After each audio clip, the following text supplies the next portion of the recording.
This year, many more Florida residents will get the chance to vote after the state passed an amendment allowing those who've been convicted of a felony and have finished serving their sentence the right to vote.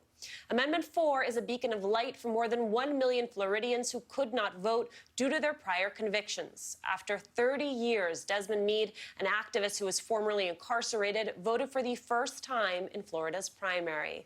Desmond joins me now. He's the president of the Florida Rights Restoration Coalition. Desmond, it is great to see you. I saw your selfie of yourself voting on Tuesday all over my Twitter feed. I had to speak to you. Tell me what the day was like, what the experience was like, and what it meant to you. Lisa, first of all, thank you so much for having me on your show this evening. I'm gonna tell you, when I walked into that polling location Tuesday, it was a surreal experience. You know, I went there with my family. It was the first time ever that I was able to actually lead my family in to vote. And, and that's something that, I used to think about so much, especially when I heard stories of during the civil rights era, how mom and dad would take the family to go vote. But it was bittersweet because while I was in there, Alicia, I took the spirits of my ancestors with me, right? Those who were hung and burned and bitten by dogs and sprayed by hoses. So I would have that opportunity. I also took the spirit of over 774,000 returning citizens in the state of Florida that did not get the opportunity to experience what I felt, to experience what it felt like to be a complete citizen, to be able to participate in democracy. And so it was a bunch of emotions just flowing through me that day. I cried a little bit, definitely laughed and had a great time with my family, but my heart still went back to the fact that while I was able to celebrate democracy and be a part of an election, there are so many others, because they live in the state of Florida, a state that insists on fighting against what Amendment 4 was able to achieve, that we still got much work to do. Talk to me about that work. Where do you see the fight going from here? Well, listen, I was thinking today about how, when the first folks came over from England and they were settling and they didn't like what the king was doing, how they rose up, right? Because there was taxation without representation, and they just stood up and said, no, we would not tolerate this. And so now here we are in 2020, and we have a state that's holding democracy hostage, right? We have so many American citizens that want to participate in democracy.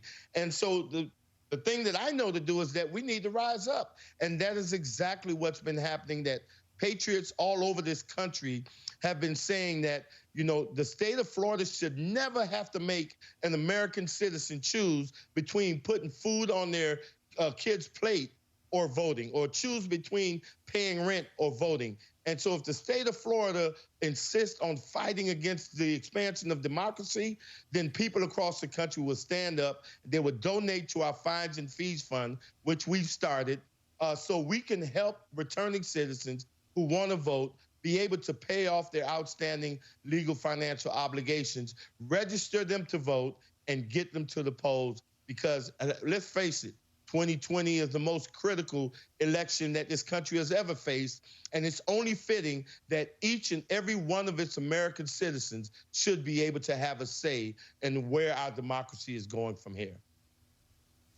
Desmond, I want you to talk me through some of these efforts, right? When you talk about court fees, when you talk about victims' restitution, what does that actually mean to a person who wants to vote? What is the fee that is being imposed on a person seeking the right to vote? That's a great question, Elisa. Let me tell you, at the end of the day, the trial court had it right. When they ruled in May, they found that these excess fees and costs were just like a poll tax, right? That these were financial obligations, the overwhelming majority of them were financial obligations that did not even pertain to the offense someone committed. They were just the cost of doing business. And rightfully so, the trial judge ruled that it was unconstitutional. You're talking about all kinds of nuanced fees that's basically financing the state. And so basically they're holding our democracy hostage so we can finance the state. And that's just totally undemocratic. And so what we have been doing is, once again, we started a fines and fees fund. We've raised over $4 million. And to date, we have paid over $3 million worth of fines and fees to individuals so that they can go ahead and they can register to vote.